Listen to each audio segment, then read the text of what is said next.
ang usapin na pagiging totoo, bahagi mo na kung tutusin po ay matagal na naging bahagi ng pag-uusap mula likain ang sanlibutan na mas lalo ngayong panahon na ito ay lalo nagiging komplikado gawa ng pagdating ng AI. Pero bahagi yun, naalala ko tuloy. Kasi ako'y nagturo sa seminaryo. Yung panyayan ng epistemology, reality in the mind. Ano ba ito? At ano yung pagkilala ng aking utak tungkol dito? Yung bagay at ang utak, bahagi ho na makita ho natin medyo malalim ng usapin. Sapagkat nagiging bahagi ho ng pagkilos, sapagkat meron tayong mga tinatawag na iba't ibang uri ng katotohanan na makita natin sa daigdig na ito. Sabi nga natin, ano ba yung katotohanan? Philosophically, mayroong culturally true, mayroong mga morally true, mayroong ontologically true. Iba't ibang level ng katotohanan. Paano ba natin nasabi yung katotohanan? Na ito talaga yung pinakakatotohanan, sapagkat may mga pagkakataon na iba yung pag-iisip ng bawat isa tungkol sa katotohanan. Bahagi yun na kung saan makita ko natin na maaari naging bahagi lamang ng ating kasaysayan o hanggang sa ngayon ay nananatili sa pagkilos natin sa daigdig na ito. So, yung pamahiin, isang pagtingin din yun. Para sa kanila, yun ang katotohanan. Yung simbahan, sinasabi na kung kayo maniniwala sa pamahiin, alin din ang mas katotohanan? Ano ba kayo pinaniniwalaan natin? Kaya, bahagi yun. Kaya, saan ba tayo nakapila? Saan ba tayo sumusunod? Kaya kung minsan sinasabi natin na tayo mga Katolikong Kristiyano, pero naniniwala tayo sa pamahiin. Kaya, sana po ay makita natin ngayon, sinasabi na Jesus na siya yung katotohanan. Maliwanag naman, ako ang daan, ang buhay, at ang katotohanan. Bahagi ho, sabi na natin, na ipinamamanhid para ho sa mga Hudyo, yung tinatawag natin patotoo, witness. Kasi sabi na natin, kapag sinabing katotohanan,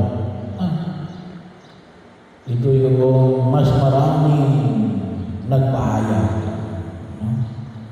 Pero hindi nang ulugan na yung maaari ang katotohanan.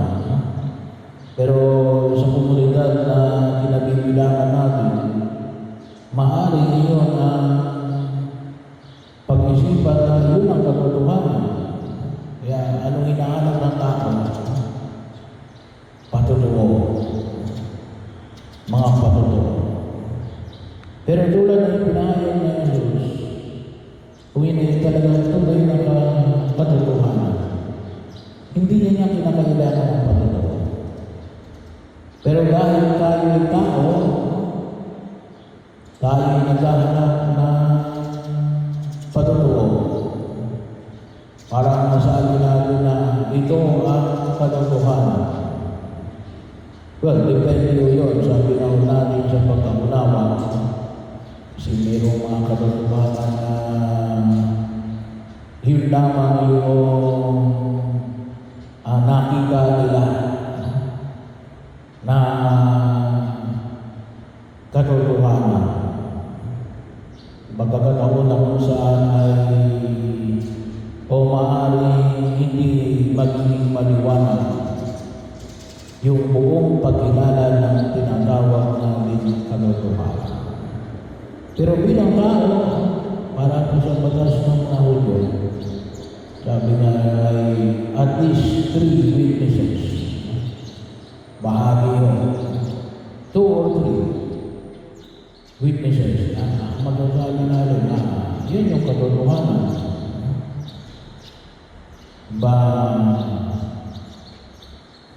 Most probably, pero not at all cases. Kasi may iba't ibang pagkakaunawa na maaaring mali yung kaisipan na kalipunan ng tao na yun yung katotohanan.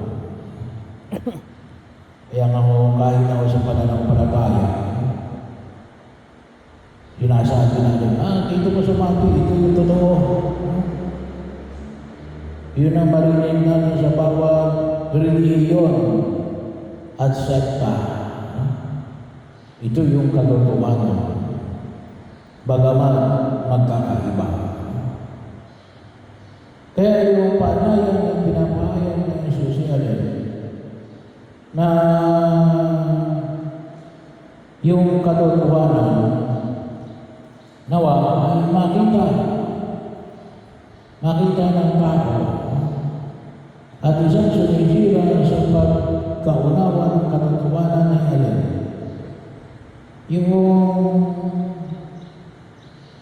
mapuri lamang ng tao, yung naghahanap na mapuri, bahagi yun, yung naghahanap ng katotohanan. Hinahanap mo yung katotohanan. Hindi yung mapuri ka lamang ng tao. Kasi sabi nga, you can circumvent the truth para lamang mapuri ka ng tao. Pwede mo balututin ng katotohanan para ikaw lamang ang makita. Bahagi ko yun. Kaya palagi tayo pinaalala na Jesus na iwasan ang paghahanap ng karangalan sa harapan ng tao. Sapagkat kapag yun ang hinahanap mo, you will disregard anything that is true. At ang makikita mo lamang katotohanan ay alin? Yung ikaw ay palakpakan, yung ikaw ay purihin, na ikaw ay makilala. Iisang tabi mo ang katotohanan. Kaya bahagi yun ng pagkilos na makita mo natin. Kaya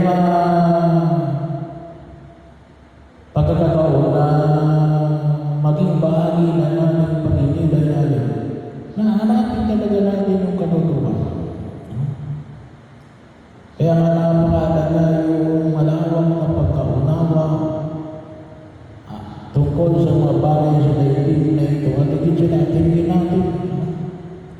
higit natin kay Jesus sapagkat yan yung isang katotohanan na nais na ipamanghin sa atin.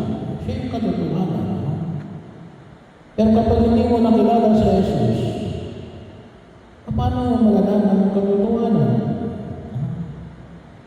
Kaya nga, isang pamamaraan na makita natin ang katotohanan na yan, makilala natin si Jesus.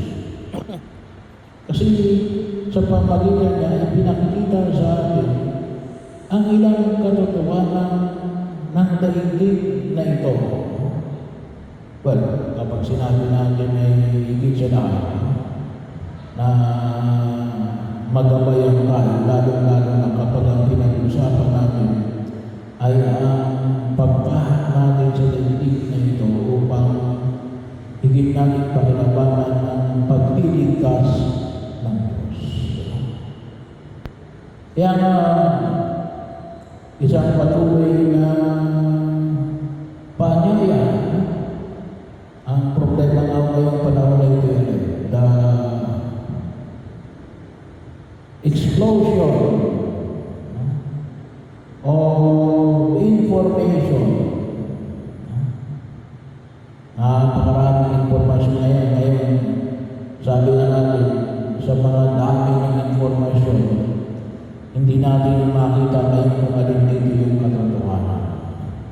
Noong unang panahon, ang problema natin ay is scarcity of information. Kulang ang informasyon. Ngayon, napakaraming information. Kailangan, hindi natin malaman kung sa mga informasyon na ito, alin ang katotohanan. At isang makita natin para malaman natin yung katotohanan na ito. Kanino ba nang galing yung informasyon natin? Para doon papasok sa atin yung bahagi ng alin ng mas malalim natin pagninilay. Sabagay, ang bawat tao ay may kanya-kanyang pagtingin sa tinatawag natin katotohanan. Kaya kailangan natin malaman kanino galing ito. Kaya sana po makita natin natulad lang ngayong eleksyon. Naku, kapag nagsabi sa iyo ay halimbawa, kandidato, nagsabi sa iyo na ikaw po ay ng number 1, nanggaling yung sinabi na ikaw yung number 1 sa survey. Sino nagpa-survey? Kayo po. Questionable yun. Ikaw pa na nagpa-survey. Tapos sasabihin mo, ikaw yung number 1. Bahagi yun na kung saan yung makita natin. At yun siya ang ayon saan. Hindi ako misabi nun. Sa ayon sa study mismo na kalimitan ng mga nagpapasurvey na kung sino ang nagpasurvey, yun ang lumalabas kung sino yung panalo. Kaya napakalaga. Kaya gusto natin makita yung katotohanan. Ano sabi ni Jesus? Ako ang katotohanan. Kaya nga yung paanyaya ko rin, yung mga nagdanahin sa maglingkod sa simbahan, nakalimutan sinasabi ko ay pagsimba kayo ng pag-aaral ng lingkod. Paano kayo gagawin ng Diyos? Kung kayo mismo hindi nakapagsisimba pag-aaral ng lingkod, bahagi yun ang nakita natin, ay ginagawa natin sa Jesus yung katotohanan. Ano yung magiging pamantayan ng ating pagkilos kapag tayo ay namumuno? Hindi ko sinasabi na yung mga tao na nagsisimba pag-lingkod, yung mga pag-lingkod, pero at least, dahil doon ka naka-expose, ang exposure may tungkol sa mga bagay na tinuturo na Jesus. At isang paliwanag na makita rin yun ay kapag ikaw ay nagsisimba pag-aral ng lingkod, ay bahagi yun na kung saan ay makita o natin na at least ito, kahit pa paano nakapakakinig na salita ng Diyos. Kaya bahagi o pasensya na ako kayo kung minsan medyo matagal yung